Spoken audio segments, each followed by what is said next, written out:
This is part 2 of my interview with Matthew Clarke, PhD candidate at Stanford in the Aeronautics and Astronautics department. Stay tuned to learn more about his research and how it impacts society, and just to learn a little bit more about Matthew's path as an academic.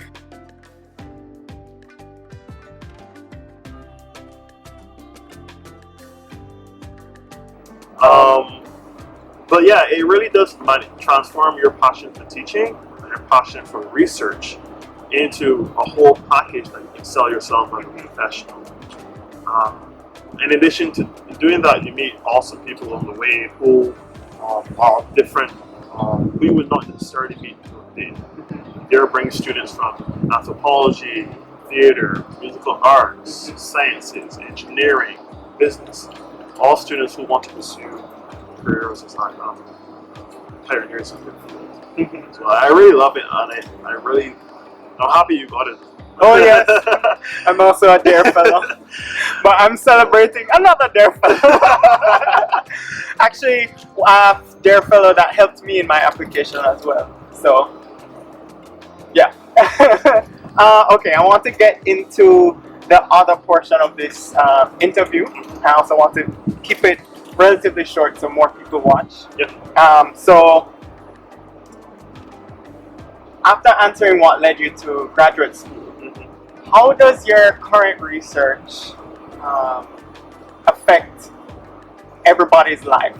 Like the average person that has no idea about academia or what we actually do. Yeah. As PhD students, how does our research translate to everyday life and affect the general public? Yeah.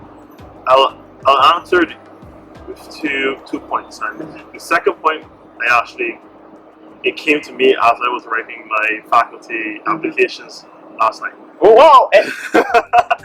Wow. First thing is that, so my background is in aerospace and I work on urban air mobility. Yes. How do you essentially transform a space and essentially allow people to travel between cities, between airports and transit hubs at a faster rate. With existing infrastructures being very overburdened, such as roads, a lot of researchers think that the next space in the air. Yeah. So I work on essentially flying cars. Yeah. Wow.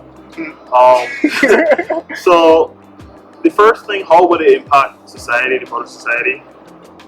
Right now, to be honest, time is money, right? And there are a lot of industries that revolve around fast-paced mobility, from tech industries to the consulting world, where people are taking numerous flights between airports. Urban air mobility, or what we call UAM, is very relevant for, let's say, you're a person working at Bain and you travel every weekend to see your family. Yeah. Right? You have to travel from Menlo Park or Palo Alto or San Jose to SFO every day to travel to another city. That would take time. Time out of the day you can spend with your family, time out of the day you can spend reading, meditating, etc.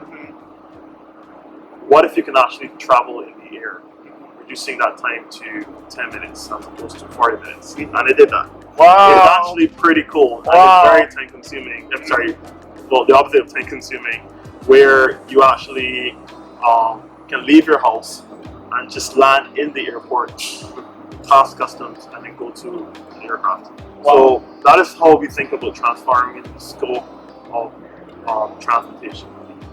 The second thing is due to the recent pandemic. So the aerospace industry is honestly on a tightrope right now. Yeah. It's really on the edge because not a lot of people are traveling. Yeah. In addition to that, a lot of people are looking for ways to travel socially distant. Yeah. Urban air mobility allows you to travel socially distant because Yes. you're only traveling in groups of 5 or 6 compared to large transit systems such as trains, buses, etc.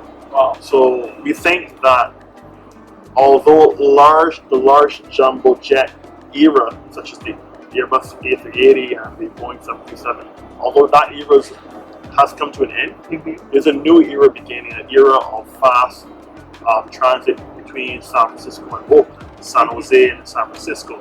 These short routes where people can travel very fast from work to their home to their minutes of leisure at a very quick time for the cost. Right now we're looking at the cost as equivalent as Uber Black or something like that. Wow. And as people continue the service, the prices will go down.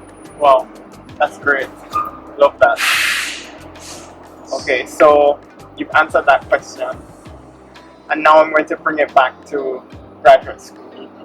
And I know this is going to be like a curveball question, but I'm very interested in seeing how people react to this question.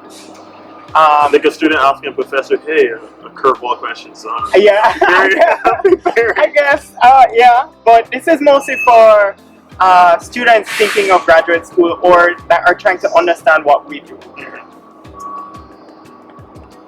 And that question is, what is the biggest misconception of academia and graduate school that you would like people to know? First thing that comes to mind. The biggest misconception. I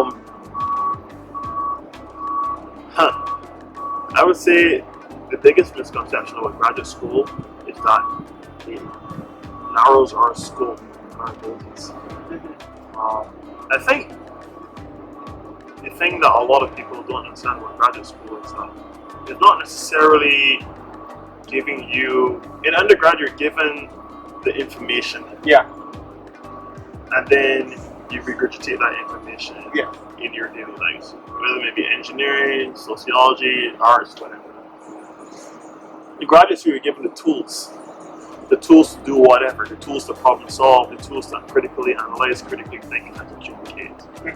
And although that might be specific to your own field, a lot of graduate students necessarily don't want to pursue stuff in their field. They go and do stuff that might be adjacent or completely different, but they have the tools to critically problem solve. That leads to careers both in industry, in business, as well as in academia. There are a lot of graduate students who are actually leading business organizations because they're able to see a diverse group of ideas and form trajectories and strategies that are in the best interest of the company. And if you look right now, there's a recent trend of graduate school being the new thing. A lot of people are realizing the power of graduate school. Yes. And I think my job as a minority is to make sure that students who are Black or African American descent or Caribbean or whatever understand that too, and they're able to join in that new wave of thinking. Yes. I agree. Thank you for saying that. Completely agree. All right, thank you, Matthew, for spending this time with me to, introduce yourself on my channel and and your research and your background. Thank you for watching the full interview with Matthew Clarke, a PhD candidate at Stanford in the Aeronautics and Astronautics department. If you enjoyed this episode, please click the like button and subscribe to this channel if you want to learn more about other academics in STEM fields that I will be interviewing in the future.